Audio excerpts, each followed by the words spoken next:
محبت حسین احمد مدنی رحمت الله علیه چې اکابرین علماء دیوبند کې لوی مرتبه والو د یو غریب د مسجد امام او د یو مدرسې عالم چې کله د حج ایام براله او حاجیان به حج ته روان شو حسین احمد مدنی سے بخوب نه کو د شپې خوراک به نه کو دغه یو غم په د باندې سورو چې نن به حاجیان مزدلفه ته روان وي حاجیان به عرفات ته روان وي څوک په مینا کې وي یا به کوم دنو څوک طوافونه کوي څوک په مقام ابراهیم کې وي بد سره بدا یو غم او دا یو محبت د پزړه کې چې زګر څنګه د الله رب العالمین د کور تلاش څنګه به د الله رب العالمین د کور دیدار وکم دا د هغه انسان نه تاسو کې د حرمینو چې چا د حرمینو سفر کړي او چې التدا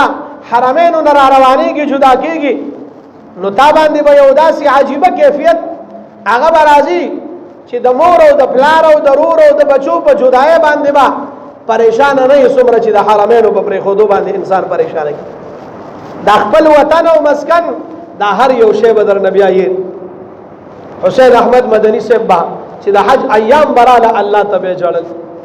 الله رب العالمین ته د حسین احمد مدنی سے جړا ډیره محبوب او ګرځید الله دا هندستان د سرزمین نه راوچت کا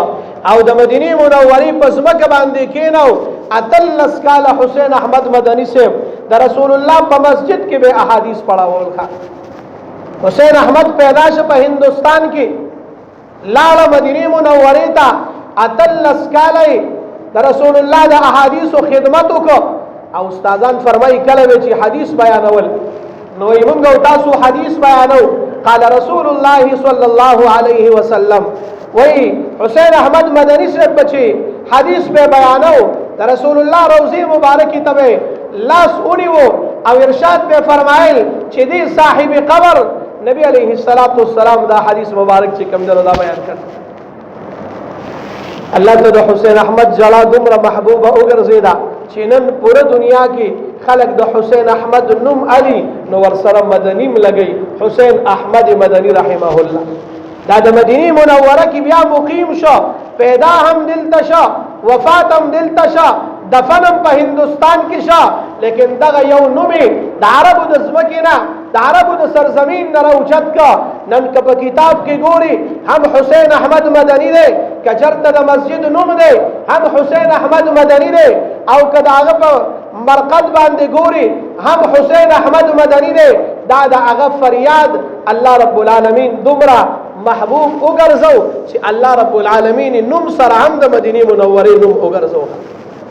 عزتمند د الله رب العالمین نه وغواړو دا ایام دي هر مرګره د الله نه غواړو الله ګوره د پیسو محتاج نه الله دا نه وی چې د چا سره پیسې ډیر لوی لوی علما کمزوري دي مال ور سره نشته لیکن الله رب العالمین وګرځول د حرمین شریفین سفر ته بوتلا